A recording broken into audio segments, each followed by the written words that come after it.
प्रतिस्पर्धी जे उमेदवार आहेत, जसे कन्हैया भोईर आहेत, जे माजी नगरसेवक इथे होते आणि सभापती सुद्धा होते. तुम्हाला काय वाटतं की ही व्यक्ती तुमच्या समोर प्रतिस्पर्धी म्हणून आहे, तर तुम्हाला काय वाटतं, ते एक आव्हान वाटतं? मला आव्हान नाही वाटत. भारतीय महापालिकेकडे निधी नाहीये, राज्यातून आणि केंद्रातून निधी येत नाहीये. आम्ही काय करू? कित्येक वर्ष नायगावमध्ये हॉस्पिटल आहे का? किती वर्ष आली? एवढं एक हॉस्पिटल बनायला महापालिकेला 15 वर्ष लागतात का? त्या पद्धतीचं 100 बेडचं हॉस्पिटल 100% होणार. आमच्या आमदार मॅडमनी पण त्या दिवशी सांगितलं की हर घर जल हर घर नल या संकल्पनेतून आपण घरोघरी नळ देणं, फक्त घरातून पार्टी आता तेच करणार. ही घरातून चालणारी पार्टी आहे का? माहितीये काय, हे जे 2000 वाटायचं काय जे काम आहे, हे अतिशय खालच्या दर्जाचं काम आहे. पैसे वाटप म्हणजे पैसे वाटणं भेटणं या गोष्टीच्या विरोधात मी माणूस आहे. अतिशय चुकीची गोष्ट आहे. माझ्या बरोबर फिरणारे माझा मित्र परिवारामध्ये मॅक्झिमम लोक भूमिपुत्र आहेत. जसं जयेश म्हात्रे, निलेश म्हात्रे, संतोष भोईरे, सचिन म्हात्रे, असे सगळे बरेच नाव आहेत. अशी सगळी अरियर पाटील आहे, प्रवीण गावडे, हे सगळे भूमिपुत्र नाही आहेत का? हे लोक माझ्याबरोबर फिरत आहेत की नाही? परीक्षित पाटील आहे, विलास भोईरे, ह्या सगळ्यांबरोबर माता बाल संगोपन केंद्र आहे तिथे. त्याची पण परिस्थिती काय एवढं म्हणजे असं मी तुम्हाला सांगतो का सुसज्ज असं नाहीये. जय शिवराय मित्रांनो, मी अमोल परब, चॅनल पार्टनर विशाल म्हात्रेसह पूर्ण टीमच्या वतीने तुम्हा सर्वांचं स्वागत करतो. आज आपल्यासोबत आहेत वॉर्ड नंबर 27 वॉर्ड मधील उमेदवार धरेन कुलकर्णीजी. जय महाराष्ट्र. जय महाराष्ट्र. सर, पहिला प्रश्न, जेव्हा आपण आता पॉडकास्ट स्टार्ट करतोय, पहिला प्रश्न असा आहे की धरेन कुलकर्णी म्हणून जी व्यक्ती ज्यावेळी उमेदवारी म्हणून तुम्हाला मिळाली, त्यावेळी तुमची पहिली प्रतिक्रिया काय होती? भारतीय जनता पार्टी हा देशातला सगळ्यात मोठा पक्ष आहे आणि पूर्ण विदेशांपर्यंत त्याचं नाव आहे.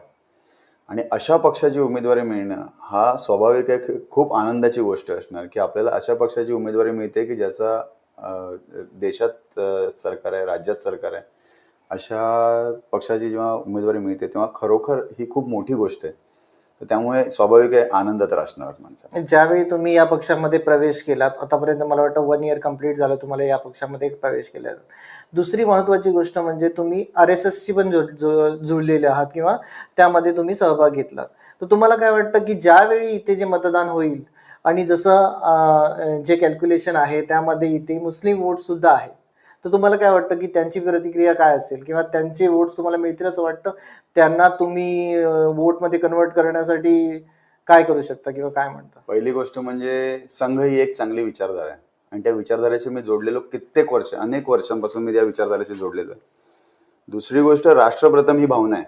राष्ट्रप्रथम या भावनेतून आपण जगत असतो आणि प्रथम ही भावना संघाची आहे. तर त्यामुळे कोणी दुसऱ्या विचारधारेचे लोक मला मतदान करतील नाही करतील या सगळ्या गोष्टीचा विचार करायचा नाही आणि कुठलीही गोष्ट राजकारण म्हणून चालवायची नसते. राजकारण आपल्या जागेवर आहे आणि विचारधारा आपल्या जागेवर आहे. राष्ट्रप्रथम ही विचारधारा सर्वप्रथम आहे. जर एखाद्या विचारधारेचे लोक, एखाद्या मानसिकतेचे लोक जर मला मतदान करणार नाहीत म्हणून मी राहायचं, तर हे कधीही होणार नाही. मी राष्ट्रप्रेम या विचारधारेशी जोडलेलो आणि कायम मरेपर्यंत राहणार आणि माझे विचार आणि या विचारापासून मी दूर अजिबात जाणार नाही की कोणी तरी मला वेगळं मतदान करावं. तुम्हाला असं वाटत नाही की त्यांनी मतदान करावं असं वाटतच नाही? तुम्हाला असं वाटतं की, तुम्हाला असं काय वाटतं की ते राष्ट्रप्रथम असं त्यांना नाही वाटत?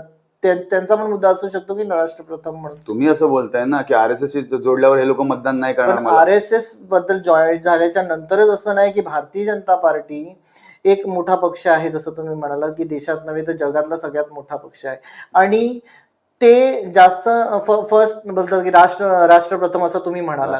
पण त्यानंतर असा प्रश्न येतोय की सनातन धर्म किंवा धार्मिक मुद्द्यावरती जास्त त्यांचा प्रभाव पडला जातो किंवा त्यांचे जे मुद्दे असतात हे धार्मिक मुद्दे असतात. तुमचे मोठे मोठे जे नेते येतात तेही त्याच पद्धतीने वक्तव्य करतात. मग तुम्हाला काय वाटतं की आता जसे माननीय राणे साहेब जे आहेत त्यावेळी जे वक्तव्य त्यांनी केलं, मग त्या वक्तव्याचा तुम्हाला फरक नाही पडत वाटतं? पहिली गोष्ट म्हणजे मी एक गोष्ट सिंपल तुम्हाला सांगतो की भारतीय जनता पार्टी संघ आणि RSS या दोघांच्या जवळपास विचारधारा सेम आहेत. बरोबर आहे. एक तर राष्ट्रप्रथम ही विचारधारा तर आहेच आणि भारतीय जनता पार्टी ही कधीही आणि कुठेही सनातन धर्माशी जोडलेली आहे, हिंदू धर्माशी जोडलेली आहे आणि हिंदू विरोधी ऍक्टिव्हिटी काहीही नसतात. तर त्यामुळे भारतीय जनता पार्टीची ज्या विचारधारा आहेत त्या आहेतच, त्यात काय बदल घडण्यासारख्या गोष्टी नाहीयेत आणि त्या विचारधारेशी मी पण जोडलेला माणूस आहे. पण वसई विरार महानगरपालिकेमध्ये ज्यावेळी आपण बघतो किंवा दोन असे बलाढ्य जे पक्ष आहेत, भारतीय जनता पार्टी आहे आणि बहुजन विकास आघाडी, खरं म्हणजे या दोन पक्षांमध्ये अटीतटीची लढाई चालू आहे असं दिसून येतं. असं वाटतं की तुम्हाला की समोरचा जो पक्ष आहे की तो बलाढ्य आहे असं वाटतं, किंवा त्याचं एक मोठं आव्हान आहे असं वाटतं तुम्हाला? कसलं आव्हान? बहुजन विकास आघाडी या पक्षाचं आव्हान आपल्या समोर आहे, किंवा मी काय सांगतो, तुमच्या प्रतिस्पर्धी जे उमेदवार आहेत, जसे कन्हैया भोईर आहेत, जे माजी नगरसेवक इथे होते आणि सभापती सुद्धा होते. तुम्हाला काय वाटतं की ही व्यक्ती तुमच्या समोर प्रतिस्पर्धी म्हणून आहे, तर तुम्हाला काय वाटतं, ते एक आव्हान वाटतं? मला आव्हान नाही वाटत. भारतीय जनता पार्टी हा राष्ट्रीय पक्ष आहे आणि आता देशात आणि राज्यात याचं सरकार आहे. महानगरपालिकेमध्ये सुद्धा भारतीय जनता पार्टीचा महापौर बसणार आहे, ही तुम्हाला मी आजच जाहीर सांगतो. आणि ह्याच्यात आव्हानाचा काही विषयच नाही आहे. लोकांना पण माहिती आहे ट्रिपल इंजिन सरकार आणायचं आहे. लोकांना पण एक विश्वास आहे की भारतीय जनता पार्टी आली तर या इथे विकास कामं होणार. मोठे मोठे म्हणजे हॉस्पिटलचा विषय असेल, स्पोर्ट्स कॉम्प्लेक्स असेल, ब्रिजचा विषय असेल, जो रखडलेला सोपारा खाडीवरचा ब्रिज आहे त्याचा विषय असेल, परिवहन सेवेचा विषय असेल, कॉन्क्रीट रोड, कॉन्क्रीट गटारांचा विषय असेल, असे अनेक विषय जे मुद्दे आहेत, जे ह्या ज्या डेव्हलपमेंटच्या गोष्टी आहेत त्याला केंद्रातून आणि राज्यातून निधी आणूनच डेव्हलप करायला लागणार आहे. त्याशिवाय बाकी कुठलीही अपक्ष पार्टी किंवा कुठले असे पक्ष याचं डेव्हलपमेंट अजिबात करू शकत नाही. आणि तुम्ही सरळ लोकांची सरळ असं म्हणताय की जर राज्य सरकार आहे किंवा केंद्र सरकार यांची जर साथ नसेल तर एक महानगरपालिका म्हणून ते काम करूच नाही शकत, असं सरळ सरळ करणारच नाही. म्हणताय. बघा ना, तुम्ही गेली कित्येक वर्ष काय सांगतायत की महापालिकेकडे निधी नाही आहे, राज्यातून आणि केंद्रातून निधी येत नाहीये, आम्ही काय करू? केंद्रातून निधी नाही येत आहे याचं रिझन असंच आहे की भारतीय जनता पार्टीची तिथे सत्ता आहे म्हणून येत नाहीये, असं सरळ सरळ दिसून येतं ना. अरे, किंवा आणण्यासाठी असफल असणार. जर केंद्रात आणि राज्यात सरकार असणार, आमचे आमदार आहे, आमचे खासदार आहेत, आता आमचे नगरसेवक बनणार, तेव्हा आम्ही लोक मुख्यमंत्र्यांकडून किंवा केंद्राकडून आणणार ना निधी, आणि जे काय मोठ्या गोष्टी आहेत त्या सगळ्या करून दाखवणार ना. आज मला सांगा, कित्येक वर्ष नायगावमध्ये हॉस्पिटल आहे का? किती वर्ष आली? एवढं एक हॉस्पिटल बनायला महापालिकेला 15 वर्ष लागतात का? 15 वर्षात काय पाठपुरावे केले आणि का नाही हॉस्पिटल झालं? नायगाव परिसरामध्ये तो महत्वाचा प्रश्न आहे, जसं तुम्ही बोललात आता की मेडिकल किंवा एक मल्टी स्पेशलिस्ट हॉस्पिटल नाही आहे. नाहीच आहे. मग तुम्हाला काय वाटतं की ह्या 5 वर्षामध्ये, समजा तुम्ही एक भावी नगरसेवक म्हणून आल्याच्या नंतर या 5 वर्षामध्ये एक 100 सीटचं किंवा कशा पद्धतीचं 100 हॉस्पिटल? बेडचं हॉस्पिटल 100% होणार. आमच्या आमदार मॅडमनी पण त्या दिवशी सांगितलं की 100 बेडचं हॉस्पिटलसाठी आम्ही जागा बघितलेली आहे, मुख्यमंत्र्यांशी बोलणं झालेलं आहे. नायगाव परिसरात. नायगाव मध्ये आमदार आणि मॅडम दुसरा प्रश्न असा तुम्ही म्हणा, परिवहन सेवा, जसं म्हणतो की आपण की आपल्याला नायगाव परिसरामधून जर किंवा ठाण्याला जायचं असेल किंवा अजून कुठे विरारला जायचं असेल, डायरेक्टली जर जायचं असेल तर परिवहन सेवा हे उपलब्ध नाहीये, जसं त्यांना वसईला जावं लागतं. परिवहन सेवा मग पण येणार. तुम्ही त्या पद्धतीने कशा पद्धतीने काम करा? इलेक्ट्रिक बसेस आलेले आहेत, चार्जिंग स्टेशनचं काम चालू आहे. महापालिका इलेक्शन नंतर लवकरच आपण या इथे इलेक्ट्रिक बसेस चालू करणार आहोत की ज्या नायगाव बोरिवली, नायगाव ठाणे, नायगाव भिवंडी आणि नायगाव विरार अशा बसेस चालतील आणि नायगाव पालघर असं बसेस चालतील. त्यातून म्हणजे जे परिवहनचं काम आहे ते त्यात लवकरच होणार आहे. आणि आमदार मॅडमचा तुम्हाला माहितीच नाही, आता दुबे पंडित यांचा सगळ्या गोष्टींसाठी अतिशय चांगला फॉलोअप असतो. मग तुम्हाला असं वाटतं या 5 वर्षामध्ये किती कालावधी लागेल असं वाटतं तुम्हाला, की हे झाल्याच्या नंतर समजा हे 1 वर्ष किंवा 2 वर्ष, असं काय वाटतं तुम्हाला, किती वर्षामध्ये? एका वर्षात सगळ्या गोष्टी होतील. पहिल्या वर्षी जवळपास सगळ्या गोष्टी लाईनअप होतील. चांगला विकास दिसेल आणि तुम्हाला सांगतो, दिल्लीहून निघालेली विकासाची गंगा ही वसई विरारमध्ये येते. असं एवढा कॉन्फिडन्स तुम्हाला आहे त्याबद्दल? एवढा कॉन्फिडन्स म्हणजे होतच ना कामं. महत्वाची गोष्ट असं जसं तुम्ही म्हणालात की गटार झालं किंवा रस्ते झाले किंवा पाण्याचा खूप मोठा प्रश्न आहे इथे. आणि तो प्रश्न तुम्ही म्हणताय की आमचं सरकार आल्याच्या नंतर आम्ही तो पहिला सॉल्व्ह करणार आहोत. दुसरा एक महत्वाचा प्रश्न आम्ही सगळ्यांजवळ गेलो, किंवा जसे आपण तुम्ही म्हणाल रूरल एरिया किंवा जसं चॉल सिस्टम मध्ये जी माणसं राहत आहेत तिथे, त्यांचं असं म्हणणं आहे की त्यांच्यापर्यंत 9 वर्ष झाली राहतात, परंतु तिथे पाण्याची सोय नाही आहे किंवा लाईटची सोय नाही आहे किंवा तिथपर्यंत ऑटो किंवा रिक्षा जात नाही आहेत. ह्या सगळ्या गोष्टी आम्ही निदर्शनास आणून दिल्या सगळ्यांच्या. मग तुम्हाला वाटतं की ह्या सगळ्या गोष्टींवरती तुम्ही कसं वर्क कराल? या सगळ्या गोष्टींवर काम करणार. ऑलरेडी तुम्हाला मी सांगतो, मोदीजींच्या नेतृत्वात आणि मोदीजींनी एक संकल्पना आहे मोदीजींची की हर घर जल हर घर नल, या संकल्पनेतून आपण घरोघरी नळ देणं, घरोघरी पाणी पोचवायचं काम करणं, पिण्याची स्वच्छ चांगलं पाणी पोचवण्याचं काम करणं.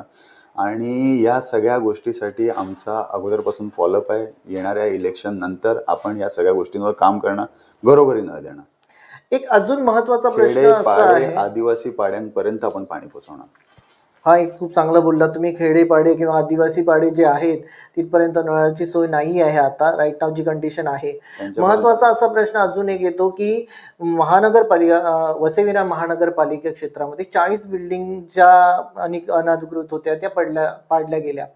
त्यानंतर असा नेरेटिव्ह जे बहुजन विकास आघाडी पक्ष आहे ते म्हणतात की त्यांच्यामुळे ते तुम्ही थांबवू नाही शकले, किंवा तुमचे जे लोकप्रतिनिधी आहेत की जे आमदार आहेत नाईक किंवा त्यांनी असे शब्द दिलेला, किंवा त्यांचा एक शब्द होता की आम्ही ते होऊन नाही देणार, आणि तरीही त्या गोष्टी झाल्या. आणि ह्या सगळ्या गोष्टी झाल्याच्या नंतर सुप्रीम कोर्टाची ऑर्डर होती हो. आता याच्यात काय बोलणार, सुप्रीम कोर्टाची ऑर्डर, त्याला कसं काय थांबवता येणार आहे? आता ज्या गोष्टी जेव्हा माननीय मुख्यमंत्री, महाराष्ट्राचे मुख्यमंत्री आहेत, त्यांनी ज्यावेळी इथे आल्याच्या नंतर आपल्या भाषणामध्ये जे म्हणाले ते की SRA प्रोजेक्ट आम्ही वर्क करणार आहोत, ज्या ह्या गोष्टी आहेत, तुम्हाला असं वाटतं की ह्या लाईनअप व्हायला किती वेळ लागेल किंवा काय असं वाटतं तुम्हाला? येत्या 6 ते 8 महिन्यात, वर्षभरात या सगळ्या गोष्टी लाईनअप होणार. SRA स्कीम येत आहेत. 2010च्या अगोदरची जी घरं आहेत त्यांच्यासाठी त्यांना SRA आहे. आमदार मॅडमने सांगितलं 2015 ते करा. तर ह्या सगळ्या गोष्टी लाईनअप आहेत. जितकं शक्य आहे तेवढं गरिबांसाठी आपण काम करतो. भारतीय जनता पार्टी हा पक्ष आणि ही पार्टी ही फक्त लोकांसाठी काम करते, जनतेच्या हितासाठी काम करते, तळागाळातल्या माणसांसाठी, तळागाळातल्या कार्यकर्त्यांसाठी काम करते. ही पार्टी प्रायव्हेट पार्टी नाही, ही लोकांनी बनवलेली पार्टी हा पक्ष आहे. याच्यामध्ये कुठल्या एका परिवाराचं किंवा कोणाचं काम चालत नाही. तुम्ही सरळ म्हणता की प्रायव्हेट पार्टी, दुसरे जे आहे ते प्रायव्हेट पार्टी, मग ज्यांच्या फक्त घरातून पार्टी आता तेच चालणार. ही घरातून चालणारी पार्टी आहे का? ही लोकांनी ठरवून दिलेले ह्यांचा अध्यक्ष असतो. लोकांनी ठरवून देतील तेच यांचे कार्यकर्ते पदाधिकारी असतात. असं कोणी घरातून चालवत नाही. तिकीट देखील एक बघून दिली जातात की हा माणूस किती लढू शकतो, हा किती जिंकू शकतो. त्याची पात्रता पैशाने ठरवलेली जात नाही. आता पैशाचा विषय आला, तुमच्याच पॅनलमधील ज्या हर्षला मॅम आहेत, ज्या उमेदवार आहेत, त्यांनी एक आरोप केला की जे प्रतिस्पर्धी आहेत किंवा समोरील जी पार्टी आहे तिथले जे उमेदवार आहेत ते प्रत्येकी 2000 रुपये एका मतदाराला देत आहेत. या आरोपावरती तुम्ही काय म्हणाल? पहिली गोष्ट म्हणजे माहितीये काय, हे जे 2000 वाटायचं काय जे काम आहे हे अतिशय खालच्या दर्जाचं काम आहे. पैसे वाटप म्हणजे संविधानाच्या विरोधातलं काम आहे हे जे तुम्ही पैसे वाटतात. आणि पैसे माणूस कोण वाटतो की ज्याला माहिती आहे आपण हरणार आहोत, त्याला माहिती आहे की आपलं काय डाळ शिजणार नाहीये, त्याला माहिती आहे की आपलं सगळं संपलेलं आहे. आता विकास मुद्द्यावर यायला पाहिजे. पैसे वाटून काय तुम्ही विकत घेता का लोकांना?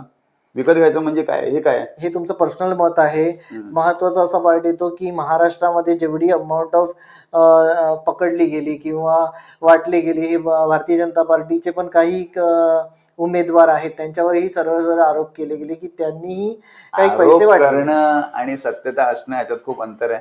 बाकी हे जे पैसे वाटणं भेटणं या गोष्टीच्या विरोधात मी माणूस आहे. मी एवढ्या वर्षाच्या राजकारणात, मी 24 वर्ष राजकारणात आहे. मी एवढ्या वर्ष राजकारणात आजपर्यंत हे पैसे वाटप हे काम कधी केलेलं नाही आणि नाही ह्याच्या पुढे करणार. आपला विकास हा मुद्दा असतो. मी जी काही केलेली कामं आहेत ती मी लोकांपर्यंत पोहोचवतो. त्याच्यानंतर लोकांनी जर आपल्या बाजूने चांगला कौल दिला तर ठीक आहे, नाही दिला तर ठीक आहे, पण पैसे वाटप हा कार्यक्रम आपण करत नाही. तुमचं सरळ असं मत आहे की तुम्ही इथल्या मतदारांपर्यंत तळागाळामध्ये पोहोचला आहात असं वाटतं तुम्हाला की सगळ्यांपर्यंत पोहोचलात तुम्ही, आणि कशा पद्धतीने? ही विकास कामं आपण सगळ्यांना सांगतो की आपल्याला काय करायचं आहे, आपण काय करू शकणार आहोत. ह्याच्या अगोदर आमच्या लोकांनी काय कामं केलेली आहेत, मी स्वतः काय कामं केलेली आहेत, आम्ही किती पाठपुरावे केले, हेच कामं घेऊन मी लोकांपर्यंत जातो. आणि तो तुम्हाला कॉन्फिडन्स आहे की तुम्हाला तो कौल देतील म्हणून? 100%. भारतीय जनता पार्टीची संपूर्ण टीम, आमदार खासदार यांची सगळ्यांची कामं, आमची पर्सनल कामं, या सगळ्या गोष्टी आम्ही लोकांपर्यंत घेऊन जातो. दुसरी गोष्ट, राज्यात आणि देशात आपलं सरकार आहे. ह्याच्यानंतर आपण या महानगरपालिकेमध्ये आल्यावर कसं आपण महापालिकेमध्ये आपण किंवा प्रभाग क्रमांक 27 मध्ये कसा विकास करू शकतो, या विकासावर चर्चा करायला मी लोकांमध्ये जातो. ते महत्वाचं पार्ट आहे की विकासावरतीच इलेक्शन लढली गेली पाहिजे. विकासावरती हे तुमचं जर पर्सनली मत असेल तर चांगली गोष्ट आहे, परंतु काही वेगळे मुद्दे जे आहेत आपण ते साईडला ठेवूया. परंतु महत्वाचा अजून एक मुद्दा असा झाला की ज्यावेळी एखादा उमेदवार किंवा तुम्ही जेव्हा लोकांपर्यंत पोहोचता किंवा दुसऱ्या पार्टीतली जी माणसं लोकांपर्यंत पोहोचतायत आणि ती विकासाबद्दल त्यांना सांगतायत, पण असे सगळ्यांचे आरोप असे होतात की जे तुमचे लोकप्रतिनिधी आहेत किंवा कार्यकर्ते आहेत की सरळ आज आज मला वाटतं काल जे बहुजन विकास आघाडीचे सर्व आहेत हितेंद्र ठाकूर यांनी एक आरोप केला की भारतीय जनता पार्टीचे कार्यकर्ते आहेत ते 600 रुपये घेऊन प्रचार करतायत म्हणून. याबद्दल तुम्ही काय म्हणाल मग? ठीक आहे, राजकारणात आरोप प्रत्यारोप होत असतात. एवढं काय कोण बोललं तर त्याला एवढं सिरियस घेऊन उत्तर द्यायची नसतात. सिरियस घेणं म्हणजे काय, तुमच्या समोरील जो पार्टीचे सर्व जे आहेत ते म्हणत असतील तर त्या वक्तव्याला सिरियस घेतलं पाहिजे असं वाटतं. आरोप प्रत्यारोप होत असतात राजकारणात. एवढं त्यामुळे त्या आरोपाला तुम्ही स्पोर्ट्समनशिप नाही घेता असं वाटतं. हा ठीक आहे ना, आता काय बोलले आता त्यात काय एवढं, आता काय सांगायला जायचं काय, कसं काय झालं काय नाही झालं, त्याची काय चौकशी. चांगली गोष्ट आहे. महत्वाचा एक असा प्रश्न आहे अजून की वॉर्ड क्रमांक 27 यामध्ये 3 विभागामध्ये मतं डिवाइड झालेली आहेत. ती म्हणजे भूमिपुत्र, मराठी मतदार वेगळा आहे अजून की जो बाहेरून आलेला आहे, इथे राहतो, आपल्या पोट पाण्यासाठी जो इथे उपजीविकेसाठी राहतो. दुसरी गोष्ट म्हणजे हिंदी भाषिक. हे 3 मध्ये मतदार डिवाइड झालेले आहेत, ती तुम्हाला सांगायची गरज नाही मला. परंतु ज्यावेळी एक धरेंद्र कुलकर्णी ही उमेदवारी जेव्हा समोर आली, एक व्यक्ती म्हणून समोर आला, ते एक भूमिपुत्र म्हणून किंवा भूमिपुत्र असे एकवटले गेलेत असं वाटतं का तुम्हाला की नाही ते त्यांच्या अगेन्स्ट बोलतात असं वाटतं तुम्हाला? कोणाच्या अगेन्स्ट बोलतात? तुमच्या अगेन्स्ट किंवा तुम्ही एक भूमिपुत्रांना, चला ठीक आहे, तुम्ही एक भूमिपुत्रांना काय संदेश द्याल, तुम्ही काय म्हणाल तेव्हा की त्यांना काय कन्व्हिन्स करण्याचा प्रयत्न दोन वेगळे प्रश्न आहेत. दोन वेगवेगळे प्रश्न. तुम्ही बोलला की भूमिपुत्रांनी माझ्या विरोधात काय आलं, अतिशय खोटी आणि चुकीची गोष्ट आहे, अतिशय चुकीची गोष्ट आहे. आणि हा विषय करणं म्हणजे पण मला वाटतं की ज्यावेळी तुमचेच उमेदवार स्टेजवरती येऊन असं म्हणतात, तुमच्याच पार्टीचे, तुमच्याच वॉर्ड मधील, तुमच्याच पॅनल मधील एक व्यक्ती स्टेजवरती म्हणते की ते भूमिपुत्र अशी चर्चा करतात ती लोक किंवा त्यांच्या पार्टीचे. त्याचं उत्तर देतो. दुसरा विषय तुम्ही जे बोलतायत ते जे आमच्या उमेदवारांनी जे काय म्हटलंय ते काय भूमिपुत्रांबद्दल नाही म्हटले, एका व्यक्तिविशेषाबद्दल बोलले की त्यांनी सांगितलं. आता तुमचा पहिला प्रश्न असा होता की भूमिपुत्र तुमच्या विरोधात एकवटल्यात का, अतिशय चुकीची गोष्ट आहे. माझ्या बरोबर फिरणारे माझा मित्र परिवारामध्ये मॅक्झिमम लोक भूमिपुत्र आहेत. जसं जयेश म्हात्रे, निलेश म्हात्रे, संतोष भोईरे, सचिन म्हात्रे, असे सगळे बरेच नाव आहेत. अशी सगळी हरिहर पाटील आहे, प्रवीण गावडे, हे सगळे भूमिपुत्र नाही आहेत का? हे लोक माझ्याबरोबर फिरत आहेत की नाही? परीक्षित पाटील आहे, विलास भोईरे, ह्या सगळ्यांबरोबर मी किती वर्ष काढलेली आहेत. असं नाहीच आहे की तुम्हाला असं काहीच वाटत नाही, अजिबात वाटत नाही. वातावरण आहे ते तुमच्या बरोबर आहेत. भूमिपुत्र हे सगळे विकासाबरोबर आहेत. यांना पण डेव्हलपमेंट पाहिजे, यांनाही असं नको आहे की यांना पण मागास राहायचं नाही. मी तुम्हाला एक छोटस उदाहरण देतो. डम्पिंग ग्राउंडचा विषय होता, त्याला आम्ही विरोध केलेला. त्या विरोधासाठी आम्ही जेव्हा उभे राहिलो तेव्हा सगळ्या भूमिपुत्रांनी एकत्र येऊन साथ दिली ना. असं विचार केला की धरेंद्र कुलकर्णी आहे, प्रवीण गावडे आहे, भाजप आहे, असं विचार केला का? नाही केला ना. त्यांना पण नको होतं ना. म्हणजे जिथे डेव्हलपमेंट येते तिथे हे सगळे एकत्र येतातच. आणि यांनाही माहिती आहे ना, सगळ्या भूमिपुत्रांनाही माहिती आहे की जर विकास हवा असेल तर त्यांचं सरकार ज्यांचं देशात आहे, राज्यात आहे, त्यांच्याबरोबर राहायलाच लागणार आहे, त्यांच्याबरोबर जायलाच लागणार आहे. आमदार ज्यांचा आहे, खासदार ज्यांचं पालकमंत्री आहे, त्यांच्याबरोबर गेले तरच विकास होणार आहे. रस्ते गटार कशी बनणार आहेत? आज स्पोर्ट्स कॉम्प्लेक्स कसं बनणार आहे? आज जुचोरामध्ये खेळायला मैदान आहे का? बरोबर नाही आहे मैदान. म्हणजे या सगळ्या गोष्टींचा मोठा प्रश्न आहे की स्पोर्ट्स कॉम्प्लेक्स. आज मला सांगा हॉस्पिटल आहे का? नाहीये. एक बाल संगोपन केंद्र सोडलं तर नाहीच आहे. ते माता बाल संगोपन केंद्र आहे तिथे, त्याची पण परिस्थिती काय एवढं म्हणजे असं मी तुम्हाला सांगतो का सुसज्ज असं नाहीये. त्यात पण खूप त्रुटी आहेत. त्याच्यामध्ये पण तुम्ही अपडेट करणार. आमच्या महिला उमेदवार अर्चलाताई गावडे यांचा देखील त्याच्यावर पाठपुरावा आहे. त्यात पण बऱ्याचशा गोष्टी आहेत ज्या व्हायला पाहिजे त्या नाही होत्या. त्यासाठी पण त्यांचं चाललंय ना प्रयत्न. आरोग्य विभागाकडे त्यांनी सांगितलेलं आहे, आमदारांकडे मागणी केली. त्याच्यामध्ये तुम्ही अपडेट करणार आहात 100% करणं. 100%. आणि ते सोडून एक मल्टी स्पेशलिस्ट हॉस्पिटल, हो 100 बेडचं हॉस्पिटल होणार. आमदार मॅडमचा हा विश्वास आहे. आमदार मॅडमने आम्हाला शब्द दिला, आमचा त्यांच्यावर विश्वास आहे की ते पण पूर्ण करणार लवकरात लवकर. तुम्ही ज्यावेळी आता 3 दिवस किंवा 2 दिवस राहिलेले आहेत, 15 तारीखला जसं वोटिंग आहे, तर तुम्ही इथल्या जनतेला किंवा या 27 नंबर मध्ये जे काही मतदार आहेत ते हिंदी भाषिक असो या कोणीही असो, सगळे मतदार, त्यांना काय आव्हान कराल असं वाटतं? मी सगळ्या मतदारांना फक्त एवढंच आवाहन करेन तुमच्या माध्यमातून की भारतीय जनता पार्टी हा एक राष्ट्रीय पक्ष आहे. भारतीय जनता पार्टी यांचं देशात सरकार आहे, राज्यात सरकार आहे. महानगरपालिकेमध्ये सुद्धा भारतीय जनता पार्टीचा महापौर बसत आहे. 27 प्रभागामध्ये आपण जास्तीत जास्त मतदारांनी मतदान करून आणि मोठ्या संख्येने भारतीय जनता पार्टीला जिंकवून द्या, जेणेकरून पुढील नायगावचा विकास आणि पुढील नायगावचा चांगलं शहर बनवण्याचं जे काम आहे ते आपल्या सगळ्यांच्या माध्यमातून होईल. कारण सांगतो तुम्हाला, जर देशात राज्यात सरकार असेल तर निधी आणण्यासाठी एक चांगला वाव असतो. नाहीतर पुन्हा तेच आहे की आमचा आमदार नाही, आमचं सरकार नाही, तिथून पैसे येत नाही, आम्ही करू काय करू, आम्ही सत्तेत नाही. ही सगळी कारणं दिली गेलेली आहेत, ह्याच्या पुढेही दिली जातील. त्याच्यासाठी म्हणून मी सगळ्या जनतेला आवाहन करतो, जे सुशिक्षित लोक आहेत, जे हुशार लोक आहेत, ज्यांना आपल्या विभागाचा डेव्हलप करायचा आहे, मतदान हे फक्त आणि फक्त विकासाच्या मुद्द्यांवरच होतं. देवेंद्र फडणवीस साहेब नालासोपाराला आलेले परवा दिवशी, त्या दिवशी त्यांनी स्पष्ट सांगितलं, त्यांनी फक्त विकास कामांवरच चर्चा केली. त्यांनी सांगितलं वसई विरार ही 4थी मुंबई आपण करणार आहोत, हा विकासाचा मुद्दा.